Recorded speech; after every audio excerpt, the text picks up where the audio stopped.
to the Rebel Alliance Briefing Room podcast. We are here to podcast about anything and everything Star Wars with you.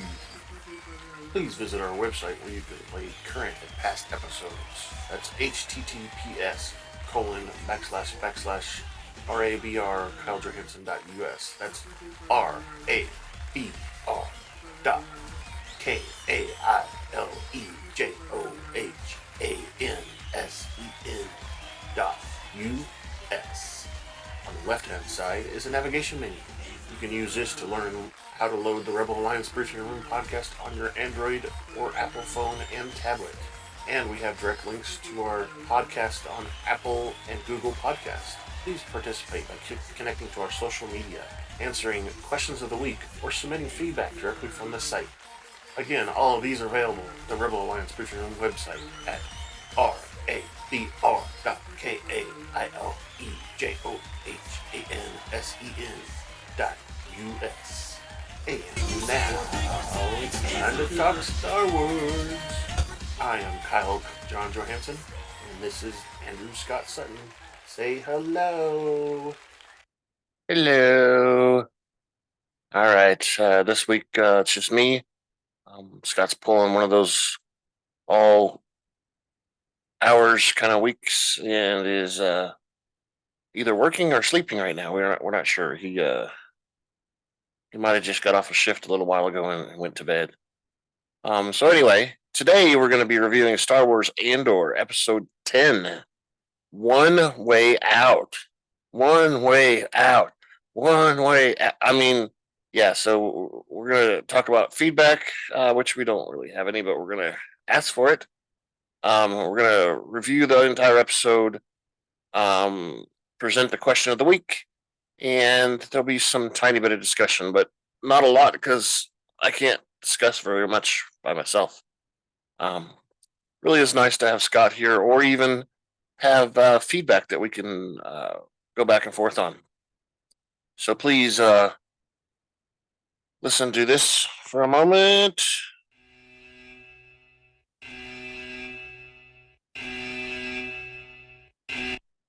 Yeah, spoiler alert is what that's supposed to be. Anything you hear here is going to be a spoiler.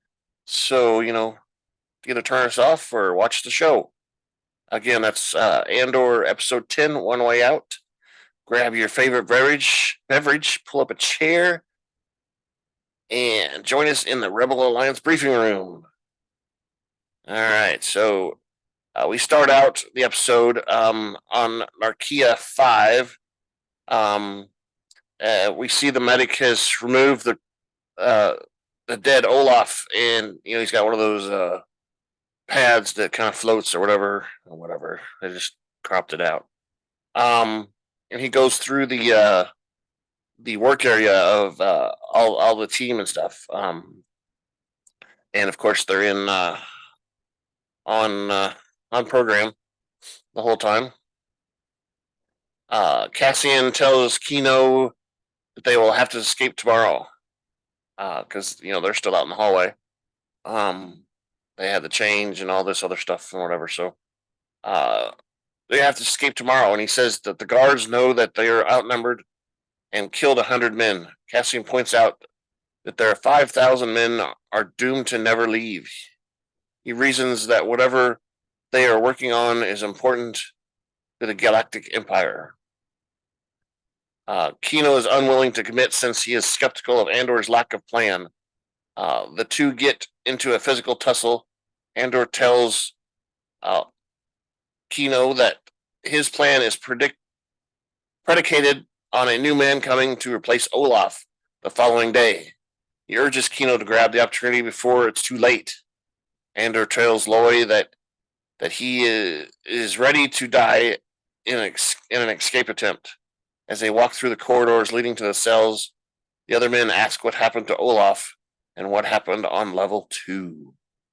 Andor confirms the prison guards fried the entire level 2 after mistakenly sending back a man who had been released.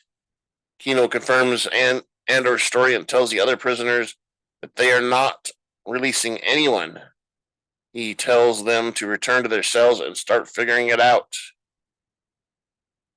Elsewhere at the ISB, Deidre Miro and her colleagues received news that Anto Krieger's groups have taken the bait and retrieved the dead pilot and are asking for a landing bay. Catherine authorities claimed that the pilot died as a result of a hydraulic failure after exiting hyperspace. Supervisor Lonni convinces the Major Partagas that Imperial forces should not wait, but should make their presence felt. Because that's what they usually do. Why would they do anything different? We don't want to act suspicious. Miro exits the command facility because she is satisfied with everything. And we go back to Ferrix. The lady informs Dr. Momoy that Marva, Andor's adopted mother, has not been taking her medicines. They have been being watched by Cinta, who is in turn being watched by a man. At the Shandarin embassy, Senator Mothma and Tay Clomo meet with the Chandalorian Bank Davos Skulunda,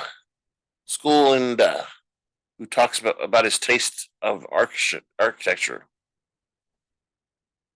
Davo is acquainted with Mothma's husband, Perrin, and after exchanging pleasantries, they begin to discuss efforts to secure alternative funding arrangements for her foundation. Davo offers to help Mothma bundle her transactions in a way that can make it hard for outsiders to detect. He agrees that the Empire's new financial regulations have made it harder for certain transactions. Davo views the situation as the game they can play. Mothma says that this is a charitable foundation and asks how much he will be charging. Davo offers to do it without a price, but Mothma insists. He replies that a drop of discomfort is the price for doing business with him. Davo sets a price, which is a return invitation. Mothma is agreeable, but Davo reveals that he wants to introduce his 14-year-old son to Mothma's 13-year-old daughter, Lita. Mothma expresses her disapproval of the Chandalorian tradition of child betrothals. Davo replies that their social positions sometimes make decisions for them and that they lead lives that encourage conformity. When Mothma asks if this is his only offer, Davo gives an affirmative. Mothma tells Tay to usher Davo out and claims she won't be considering his offer. Just then, Davo turns around and says, "That is the first untrue thing you've said since I've been here." And now we go back to Luthen and his assistant Kelva at the antiquities place, and she found a mark on the fountain. She believes that this was a message that he wants to meet, since the rail downstairs is gone. Kelva dislikes the timing and advises Luthen to go to Fondor while she takes care of business on Coruscant. Luthen says it has been a year since their contact has been reached out to them. He is willing to take the risks, even if it is a trap. The following day, at the prison, Kino speaks to the prisoners and convinces them that they should escape. And this happens right when they wake up from their sleep. While walking through the sky bridge, the announcer announces on the intercom that all sky bridge transfers will be on program. On program. Silent until further notice. The prisoners report to their shifts as usual and begin working. Later, Andor and his fellow prisoners, include Jimbok, put their escape plans into action. Andor grabs a wrench and proceeds to cut a water pipe while Kino barks orders as normal. The prison guards prepare for another prisoner to be let down the factory floor. While waiting for Andor, The other prisoners arm themselves with tools. The prisoners raise their hands while the new prisoner is escorted down the lift. Alarms begin ringing due to a burst pipe. As the floor floods due to the burst pipe, two prisoners stage a fight which soon engulfs the floor. Andor jams the lifting, carrying the prisoner and his guard. The prisoners climb onto the lift and take out the guard. Other prisoners hurl objects at the other guards. After Kino says, "Fight, fight, fight!"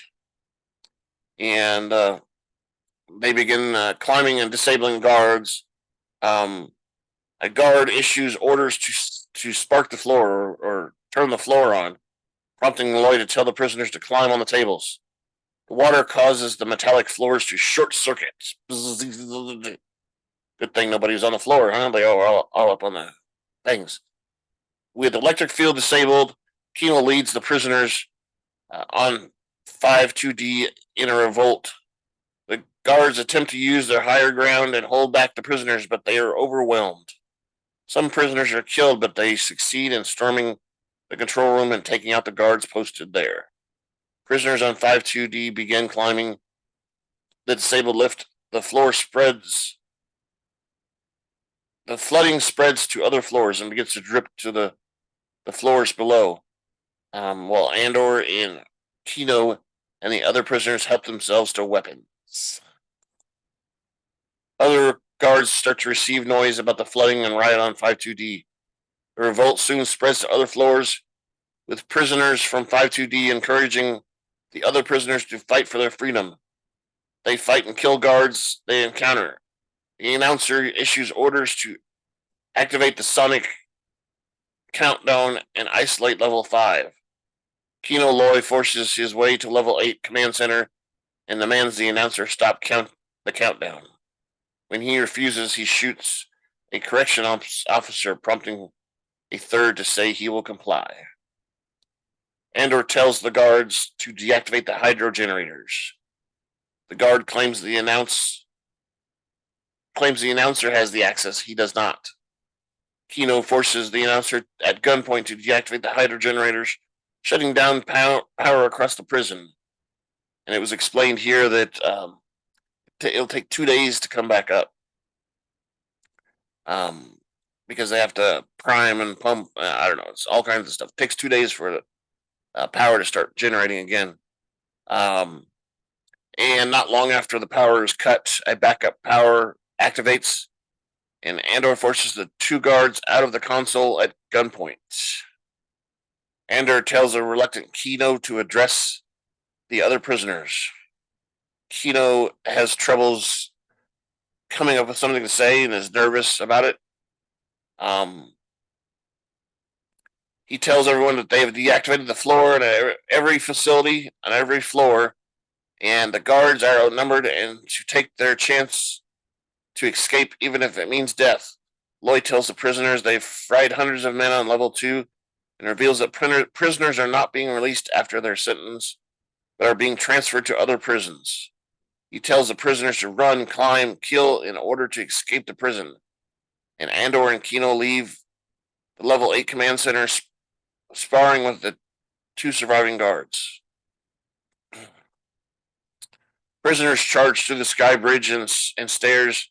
The remaining guards hide in a bunker in fear.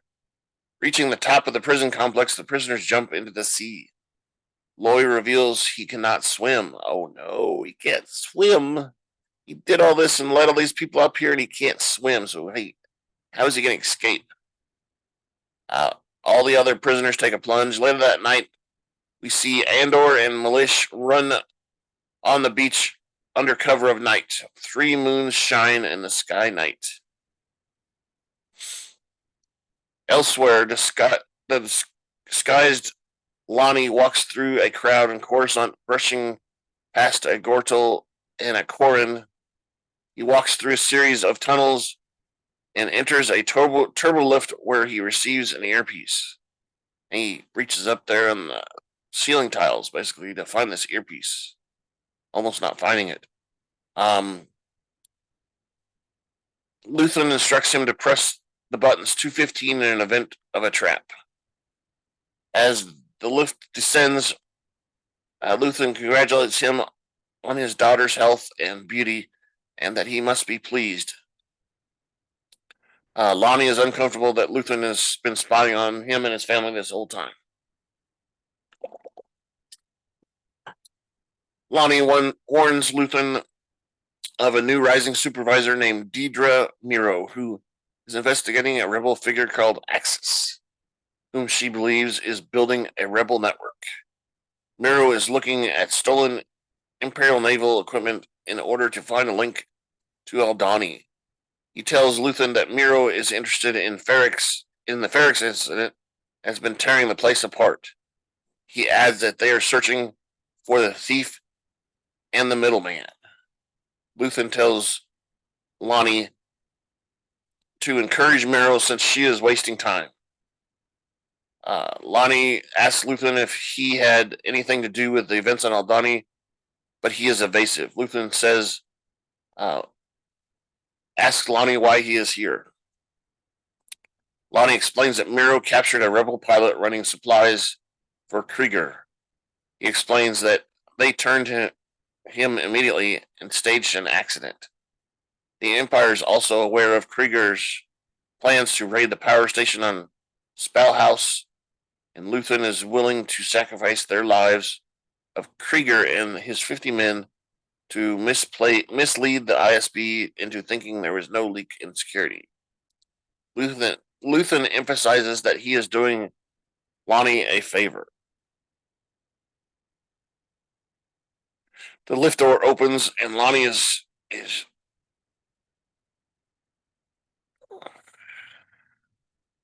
the lift door opens and Lonni sees Luthen off in the distance on a sky bridge type of thing, who asks why he is really here. Lonni tells Luthen that he can't continue to being a double agent while he is a father now. He doesn't want to risk it anymore because he's got children. Luthen reminds him that they took a vow. Lonni offers to trade Meero, Spillhouse, and Ferrix to Luthen. He says he has been working his way up the ranks of the ISB for 6 years, but can't do it anymore. Luthen asks Lonni if he's planning to betray him to the ISB. Lonni mentions his health and his wife's import business. Luthen is unwilling to let Lonni go since the rebels have invested so much into him. He tells Lonni that he is trapped. When Lonni asks if his sacrifice means nothing to Luthen responds that his investment in the rebellion is epic due to having to lead a double life. He describes Lonni as a hero that the rebellion needs. Lonni asks Luthen what he sacrificed, and Luthen replies in calm, kindness, kinship, and love, having given up peace. Luthen says that he is condemned to use his tools of the enemy to defeat them. Luthen tells Lonni he has sacrificed everything and implores Lonni to continue his work. And that's when we see credits. Credits. So what do you guys think? What do you think about that stuff, huh? It was a pretty good episode. It was kind of intense there when they were escaping the prison. Let's get you to give us some feedback. What do you think? Feedback at KyleJohansson.us. That's feedback, KyleJohansen.us.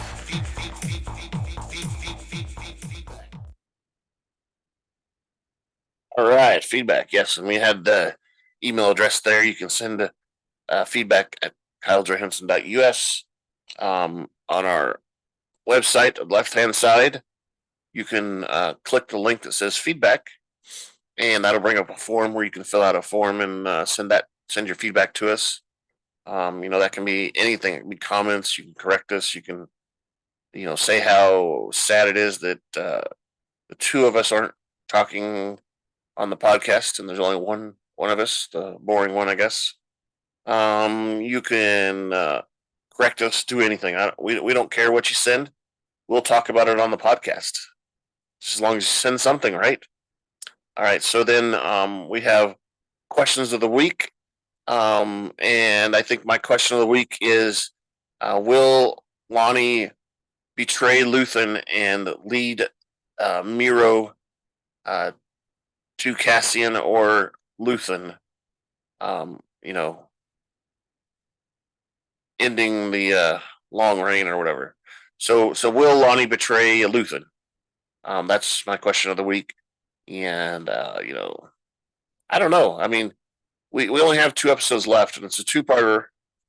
11 and 12 are the two-parter episode. And, you know, what happens? Does Andor, because of what he's done, does he get introduced to, someone like Princess Leia, or, you know, how does that work? What happens on episode 10? We don't know.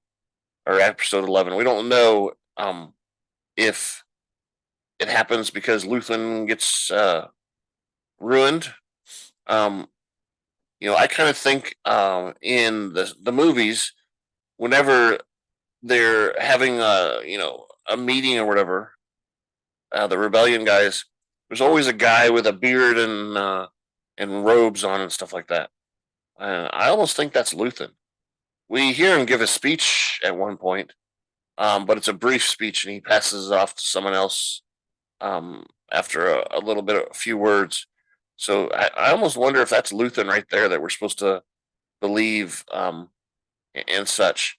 I don't know. Maybe that's a different guy, and Luthen is killed or sacrifices himself to save the rebellion. Who knows? But I'm sure you've got opinions on all that too.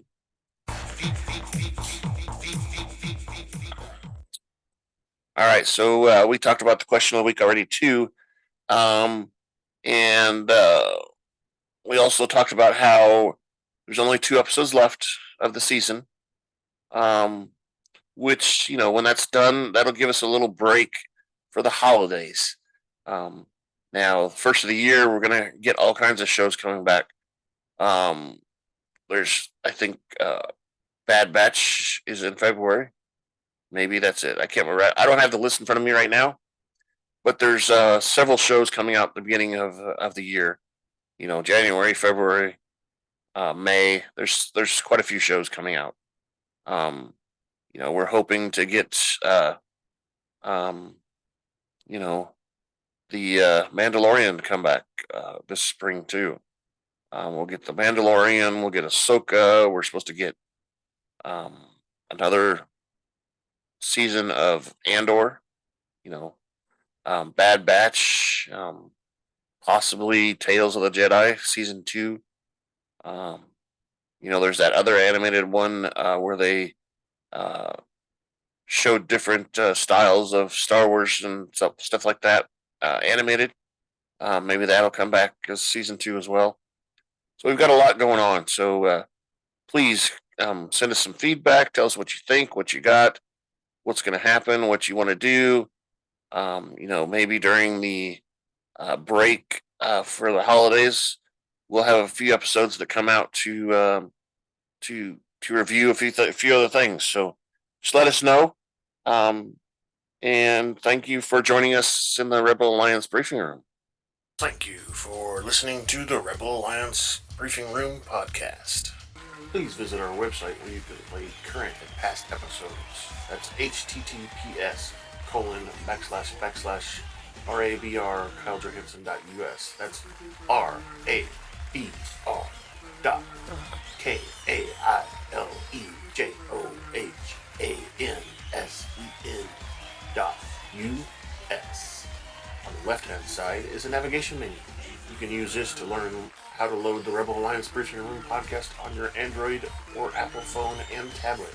And we have direct links to our podcast on Apple and Google Podcasts. Please participate by connecting to our social media, answering questions of the week, or submitting feedback directly from the site.